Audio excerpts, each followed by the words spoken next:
בואו אני אראה לכם כמה תרגילים להורדות ידיים. תרגיל הראשון נקרא סופינציה. יש לנו טכניקה שנקראת פוק, שאנחנו נכנסים בן אדם לבפנים, פה בצורה הזאת. אנחנו עכשיו הולכים לעבוד על המצב הזה. מה שאנחנו עושים, לוקחים גומיה, אוקיי? יכולים לשים אותה מהצד של גובה היד, או טיפה אותה מלפנים. תופסים עם האגודל בתוך הגומיה.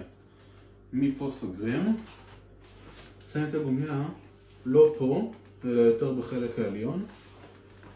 מסתובבים עם הגוף, אלא אנחנו לא פה. אנחנו פה עם סיבוב של האגן כלפי פנים, וכל הגוף כלפי פנים. אוקיי, זה לא שאתה פה ישר, אתה פה. אוקיי? מפה, אתה לוקח את המרפק יותר קדימה, וגורר אותו אלכסון, ועושה סופינציה.